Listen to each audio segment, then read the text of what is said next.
May mga sugat na hindi nakikita ng mata. May mga luhang tahimik na pumapatak sa tuwing mag-isa tayo.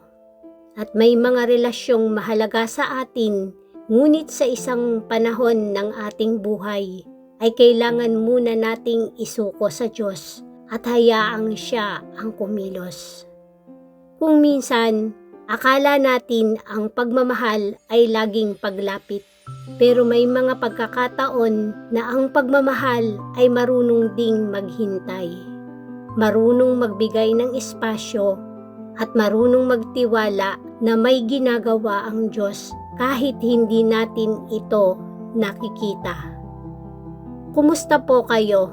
Ako po si Rona Miyake at welcome sa Ilaw sa Landas ng Buhay. Sa araw na ito, samahan ninyo akong pagnilayan ang Genesis 10. Isang kabanata na tila listahan lamang ng mga pangalan at mga lahi, ngunit naglalaman ng isang napakahalagang paalaala. Minsan, ang distansya ay hindi katapusan ng isang relasyon.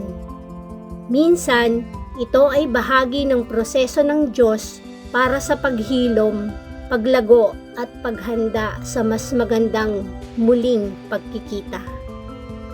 Sa unang tingin, parang hindi kapanapanabik ang Genesis 10. Puro pangalan, puro lahi, puro talaan ng mga angkan.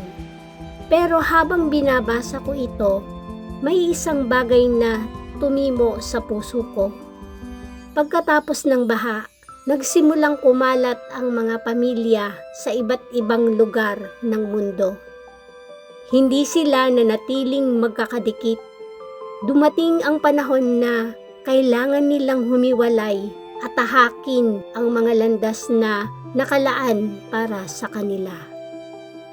At habang binabasa ko ito, hindi ko maiwasang isipin ang sitwasyon ko ngayon bilang isang ina.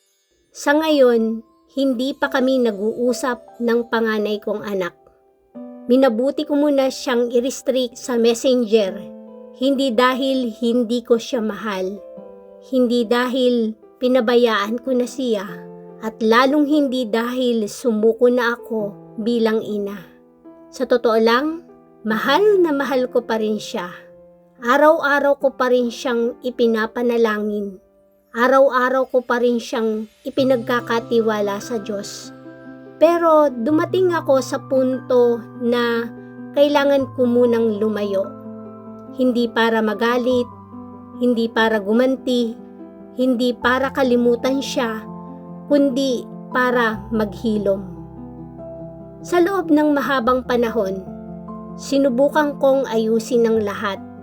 Sinubukan kong ipaliwanag ang sarili ko.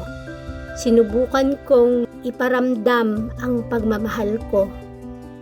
Pero may mga sugat na hindi agad naghihilom. May mga sakit na hindi agad nawawala.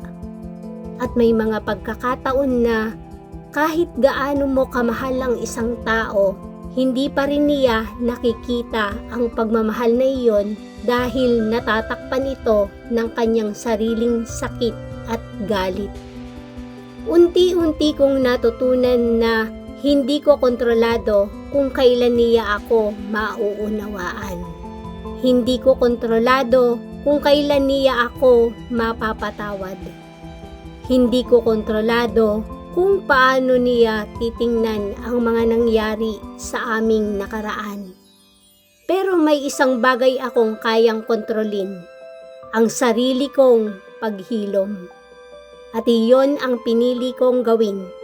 Alam kong hindi ako magkakaroon ng pagbabago kung mananatili ako sa sitwasyong paulit-ulit akong nasasaktan. Hindi ako makakausad kung araw-araw kong babasahin ang mga salitang sumasaksak sa puso ko. Hindi ako lalakas kung palagi kong ilalagay ang sarili ko sa lugar kung saan patuloy akong nadudurog. Kaya pinili kong lumayo muna. At sa una, inakala kong baka pagiging makasarili yon. Pero habang lumalalim ang relasyon ko sa Diyos, mas nauunawaan ko na hindi selfish ang maghilom. Hindi selfish ang magtakda ng boundaries. Hindi selfish ang alagaan ang sarili mong puso. Dahil paano mo maibibigay ang kapayapaan sa iba kung ikaw mismo ay wala na nito? Paano ka magiging instrumento ng paghilom kung ikaw mismo ay sugatan pa? Sa mga nakaraang buwan, napansin kong may ginagawa ang Diyos sa buhay ko. Dati, kapag wala akong client, sobrang nalulungkot ako. Dati, ang halaga ko ay nakadepende sa dami ng trabaho at kita. Pero unti-unti akong tinuruan ng Diyos na magpahinga. Tinuruan niya akong magnilay. Tinuruan niya akong magbasa ng kanyang salita.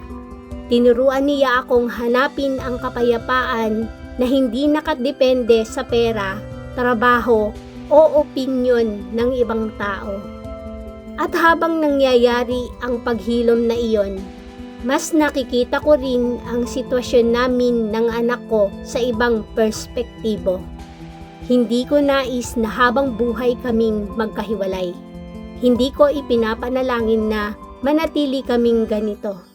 Sa katunayan, araw-araw kong ipinagdarasal na dumating ang araw na muli kaming magkaharap, muli kaming magkausap, muli kaming magkaunawaan. Pero kapag dumating ang araw na iyon, gusto kong handa na ako. Gusto kong buo na ako. Gusto kong kapag may masasakit siyang salitang mabitawan, hindi na ako agad madudurog. Gusto kong kapag inilabas niya ang kanyang sama ng loob, kaya ko siyang pakinggan ng may biyaya. Gusto kong kapag humarap ako sa kanya, hindi na sugat ang magsasalita mula sa puso ko, kundi pagmamahal.